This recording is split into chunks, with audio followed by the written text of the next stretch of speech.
No one likes the before Prince Cinderella. It's depressing. Always having to clean after her stepbrothers, obeying their and her stepmother's orders, and taking beatings when it never deemed necessary. At least her stepniece gave her kindness. This Cinderella didn't know if she could take it anymore. She had to get out of there. What if something happened, though? What if she woke up, finding it all a reality instead of a dream? You are watching Ashlyn's Dream Come True. This is part 5. Welcome everyone to my channel, The Esperanza 243. I am The Esperanza 243. Today we are continuing the book reading of Ashlyn's Dream Come True. I am super psyched that we are reading this, and I do believe this is the second to last video. Yes! Awesome! Well, it's also sad too, because we're almost done with the book. So, I've been having some problems with YouTube Red. And, well, no, not YouTube Red. I realized that, that I've been allowing skippable ads. And I'm debating on whether to keep the skippable ads or not. Because, I think that's what a lot of the latest viewers of my videos have been getting skippable ads because I'm not getting 1 red cent. And if you're not familiar what a red cent is, it's basically a penny. Even though it's made of copper, it's a penny. Anyways, it's just been giving me a little bit of a trouble just because I'm really trying to earn money off my books. These are the only videos that are being monetized. Everything else, they're not. Well, strike that. There are a couple of videos that I am monetizing, only because it's eligible for it. For instance, the songs that I've been performing with my family, although I kind of don't want to do that just because my dad writes most of the songs. Well, I should say all of the songs, except for the one that I co-wrote with him. That's the one that I'm monetizing. What else? I know there are a couple of karaoke covers that I've done that I found out that I'm eligible to do monetizing with, which is pretty cool. Anyways, I need to get to the book that we're reading today. Oh my gosh. It's incredible, because like what happened in the previous video, which was 2 weeks ago. Again, I'm reminding you that I'm doing alternate weeks with these 2 books, Ashlyn's Dream Come True and The Rat Prophecy. Now, The Rat Prophecy is a sequel in a book set called The Adventures of a Mermaid. I might change that title for the book set. Anyways, so the previous video of Ashlyn's Dream Come True was basically Ashley, which is the main character of this dream that Ashlyn's having. Ashley is finally going to the ball, and she meets the sire, who is Sir Edric. They fall in love. She talks to his parents, and they want to meet her parents.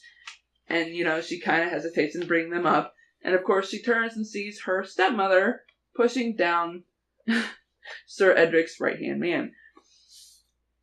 And she returns. She hurts her ankle leaving. And in doing so, she leaves behind one of those clear shoes that elderly woman left behind. That elderly woman gave her, because she's in this beautiful mauve dress that has like these fake thorns. Super pretty. I've actually that dress is actually inspired from a really old Cinderella film, and I decided to put my own colors in the dress and kind of change it up a little bit, make it just a tiny bit modern. And I think I ended it with, of course, Ashley falling down, hurting her ankle, and leaving behind the shoe. And I do believe that is where I am going to start. So let me get those papers, and voila. The good sire grew curious when he saw a clear dancing shoe. He picked it up and looked in the direction Ashley rode off. I will find you, he whispered fiercely. Ashley arrived home with minutes to spare before her stepmother's arrival. Quickly, she changed out of her ball gown and into her regular outfit, placing the tiara and single shoe in a secret place, and the gown somewhere else. She found the house in tip-top condition. Every one of her chores was finished. The elderly woman had gone. She couldn't find her anywhere. "Ashley, where are you?" Agatha called as she entered the house. While letting her hair down and smudging her face, she hurried off toward the front door and her stepmother. Agatha walked in with her sons behind her. Ashley took the bouquet from her. "Did you have a good time at the ball?" Her stepmother and stepbrothers walked to the drawing room and sat down. "It was magnificent," Sterling said. "It was like a dream," Cornelius muttered.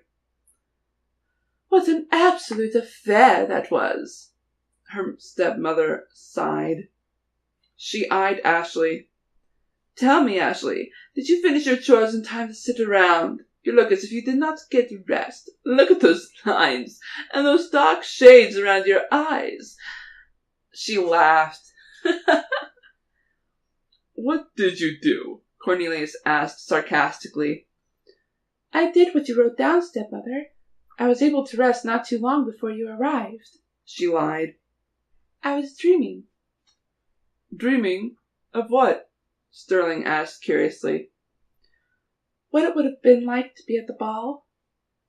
"You couldn't possibly imagine what it was like unless you were there," Cornelius said sneeringly. He rolled his eyes. "You simply can't imagine," Agatha commented. Fingering the corners, Ashley walked around the piano with a limp. I imagine a long, grand staircase, an orchestra playing, a grand chandelier." She gazed around dreamily. "You know, she sounds funny," Cornelius muttered. "It certainly looks that way. The way she says—" Sterling began to say. "She talks as if she knows," Agatha said matter-of-factly, slightly turning her head. Ashley looked at them. She blushed.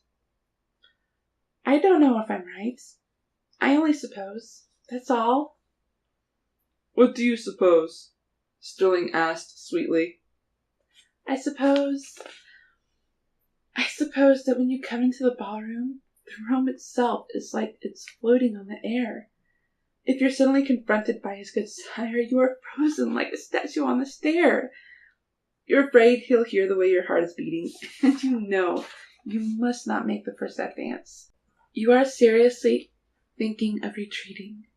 Then you seem to hear him asking you to dance." She twirled 2 times, despite her hurt ankle, and walked back toward her step-family. "How would you know if that happened?" Cornelius asked, almost hotly. Ashley glanced at him. "I do no more than guess." Her eyes gazed around with confidence. "I do no more than guess." She twirled and sat in a chair. "What else?" Sterling asked excitedly in a whisper. "When you dance with him, you whirl around so that your feet never touch the ground. It makes you feel like you weigh nothing at all."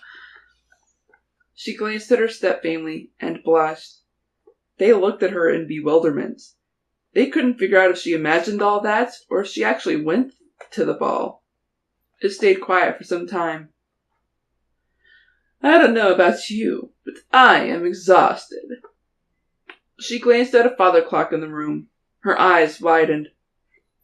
"I am going to bed. You boys should do the same." She got out of her seats and walked upstairs, as did Cornelius and Sterling. "I cannot wait to see that woman again. We simply had fun tonight," Sterling said. His brother agreed about another maiden. With a limp, Ashley stood and went to her spot near the fireplace. A dreamy gaze appeared in her eyes as she faced the open area. she couldn't help singing. A lovely night, a lovely night, a finer night you know you'll never see. You meet your sire, a charming sire, as charming as a sire could ever be. The stars in the hazy heaven tremble above you while he's whispering, darling, I love you. You say goodbye, away you fly. Put on your head, you keep a kiss. All your life you'll dream of this. Lovely, lovely night. Sterling appeared with no warning, about to request warm water with honey, in a doorway opposite the fireplace. When he heard her singing, he stopped in his tracks. He wanted to hear more. Goodness, I forgot. Her singing. I love it, he thought. Ashley stood from her chair. You make a bow, a timid bow, and shyly answer yes, she sang in whisper as she curtsied timidly and shakily. He's tall and straight as a lance. His eyes can melt you with a glance. She danced around. Despite the limp she had, Ashley danced with grace. You say goodbye, away you fly. Her dancing slowed down. Ashley looked out a window. She placed her hand near her lips. Put on your head, you keep a kiss. All your life you'll dream of this. Lovely, lovely, lovely night. Sterling's eyes widened with understanding and excitement. He stepped back a pace. A floorboard under his foot creaked. Ashley quickly looked in his direction and gasped at his presence. He gasped as his eyes widened with shock. Her stepbrother rushed off. It was morning, after the sun had risen, of course, and almost everyone at Sir Edric's house was moving about. Almost everyone. His parents found him standing on the balcony of a second-story window, overlooking the courtyard. He held Ashley's shoe. They looked at him worriedly. Edric, be reasonable, his father said. No one has seen her before. No one would know where to look. He glanced at his wife. She saw his expression. Come eat breakfast with us, dear. No, Edric said. I shall not eat or sleep until I find her. Before his mother walked up to him, it stayed quiet for a minute. How can you be certain she is the one? She paused to think. Do you think she wants to be found? Edric turned quickly toward her with a hurt expression. I should hope so, he whispered hoarsely. What is so special about her?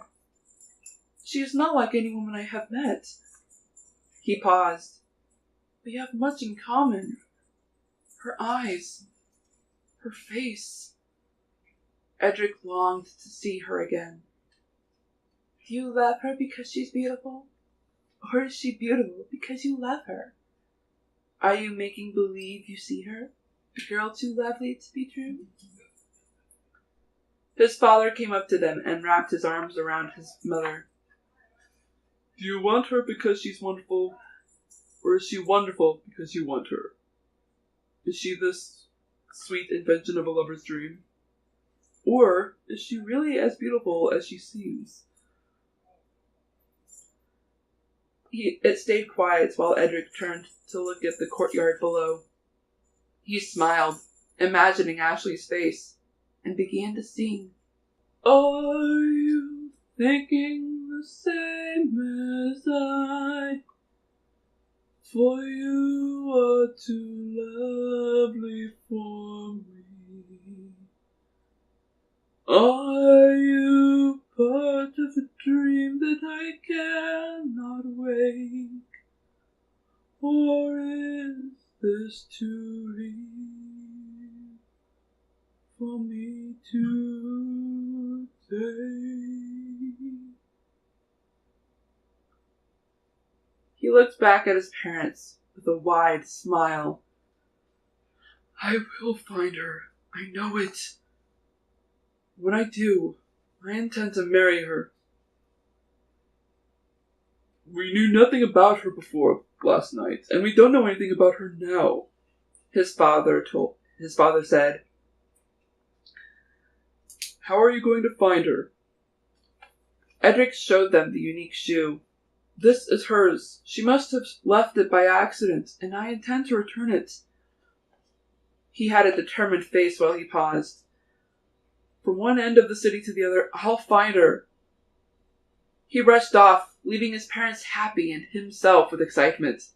Kumar, I need you! Day after day, he and his right-hand man traveled to each house, fitting the dancing shoe on each and every available maiden. After many days of not eating or sleeping, fatigue really did start to get to him.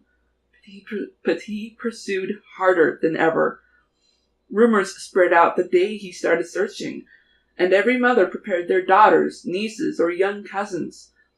After many days, he inched away from Ashley's house. He had somehow missed her home. By the time he reached the end of their city, he had gone to every single house, but hers. On the last day of travel back to his home, he spotted a house he didn't recognize. He dismounted from his horse and knocked on the door. Luckily, Cordelia decided to visit her father and uncle that day. When Edric knocked on the door, Cornelius rushed to answer it. Agatha kept Ashley busy and furthest away from the drawing room, where she and Cornelius wanted the good sire to fit the shoe on Cordelia. What? Cordelia rolled her eyes when she heard the idea. She tried her best to keep her cousin close by, but without any success. Good sir, welcome, Cornelius said, giving him a slight bow. Are there any available women in the house? He asked curiously. Yes, there is. Come in, please. The good sire called to his right-hand man to come, and then stepped inside. His friend followed not too far behind. Cornelius led them to the drawing room.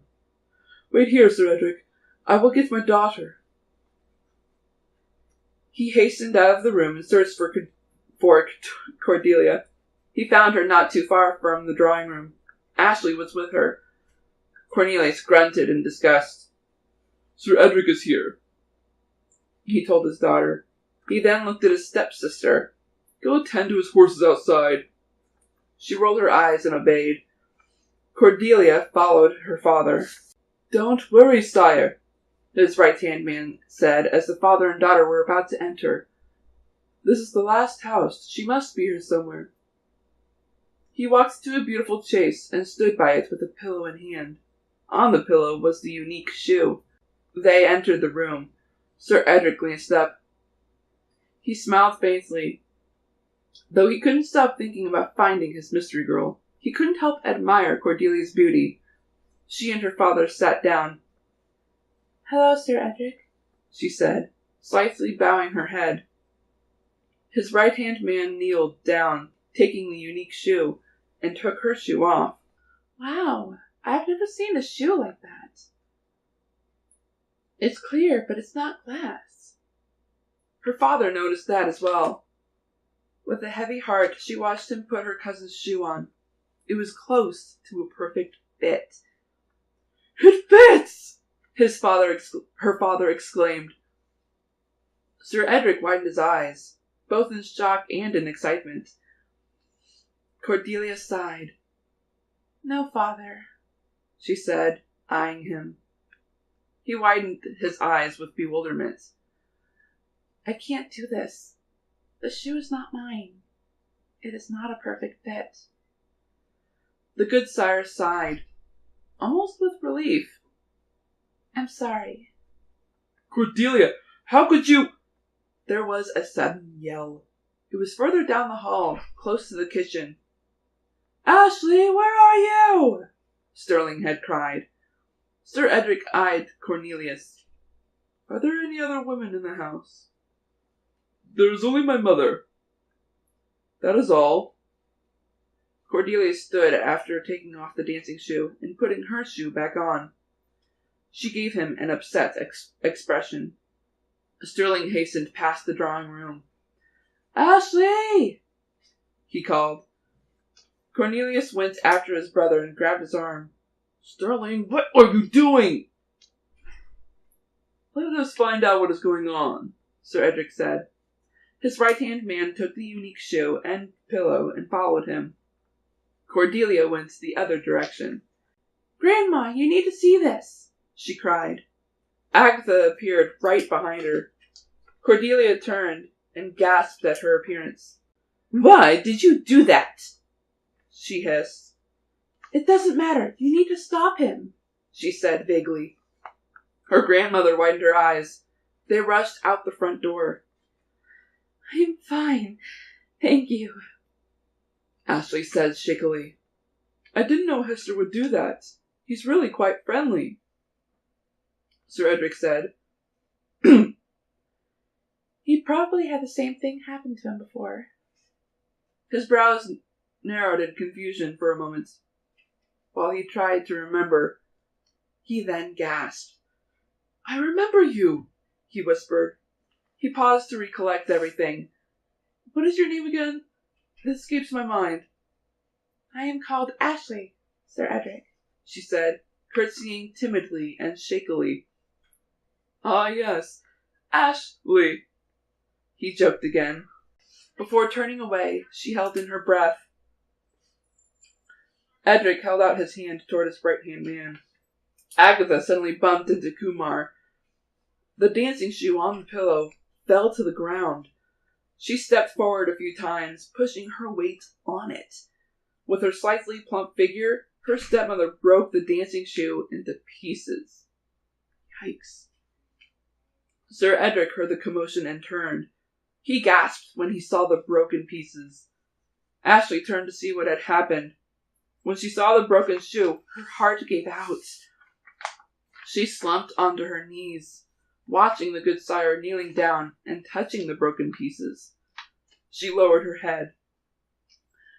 Ashley then remembered something. She had placed the other shoe in her waist apron, should Sir Edric ever come to her house. Plus, Ashley didn't trust her stepfamily one bit, save Cordelia. She put her hand in the big pocket of her apron and pulled it out. Sterling gasped while widening his eyes. "And that is where I'm going to stop." "Oh my gosh!" Good grief, everyone. Oh, I gotta stop doing that. Oh, so that's where the climax starts. At least for Ashley. Oh man. I have yet to do the transition of Ashley going back to, of the Ashley dream to end. That's gonna happen in the next video. Oh my gosh. But the question is, how is it going to happen? No idea. Mind blown. Oh man. I don't know what to say. I really don't know what to talk about now, just because I'm trying to have, like, the after part of the reading be a little longer than the intro. Just because I need a balanced time before and after the reading. If you guys... Alright, here's the thing. Here's the thing. Most YouTubers, they don't like to talk about what's going on behind the scenes. Especially when it comes to editing or setting things up for a video or anything like that. They like to do things... They don't like to explain things. And I don't want to do that. I'd rather not do that. I mean, for a while I did want to do that, where I didn't tell you guys what was going on behind the scenes of, like, making these videos and all that. But I realized, if I'm going to be true to myself, I want to be telling you guys everything, including making these videos, editing them, the problems of it, and the pros of it. I mean, I know I keep complaining about having to do so much time on the editing or having so much time to do on the photoshopping. I'm still a noob when it comes to photoshopping. I still haven't gone through all the buttons. Or have I? It's been a while since I've actually gone through all of the buttons on the Photoshop software that I installed on my computer. I've yet to test it out on two photos, sorry. I need to learn how to combine two photos in the Photoshop software. I've yet to try that. I know how to do it on Paint, but I don't know how to do it on the software that I have. That's what I need to learn. So, one more time. I'm probably gonna repeat this until it's the Halloween week. Cause this is October 5th, I believe. Yeah. Oh, I need to change my calendar. Jeez. But I'm gonna be repeating this every week, every reading until it is the Halloween week. Not the Halloween day, but the Halloween week, which is before the Halloween day. I'm going to be doing a Halloween reading of one of my favorite ghost books but one of my, I guess it's a little bit of a thriller? I don't know. I'll let you guys decide. Because seriously, this is a really good book. It's actually really well written. I'm surprised how well I did it, actually. Because it's not like a novella. It's not a novel. I know that for sure. It should last, oh, no. That book is going to be on my, Block Talk radio show. Sorry, I'm thinking of a different book completely. But no. The book I'm going to be reading the Halloween week, because I'm only doing one video a week. Jeez, I'm dumb. I will be reading Not a Family Trait. It's a ghost book. It's about, the show Ghost Whisperer inspired me to write this book, actually. You'll have to compare it to the show, of course. I've tried really hard to make sure that they're not similar. So, you'll have to help me out with that, especially my sister, because I'm going to be letting her read the book. Of course, I know she doesn't watch Ghost Whisperer because she's a Christian. Well, not technically, she is. No, I'm not going to bring that up. That's her issue, not mine. Jeez. Okay. Anyways, so next week is going to be the Rat Prophecy, and then the week after that's the last video of Ashlyn's Dream Come True. By the way, guys, I want to know your opinion of the cover art for Ashlyn's Dream Come True. It is actually the book cover for this book, so I am super psyched. Yes! Alright, so that is going to be it, everyone. I hope you all have a great morning, afternoon, evening, or night, wherever you are in the world. I am the Espresso 2 for 3. Ha! Signing out.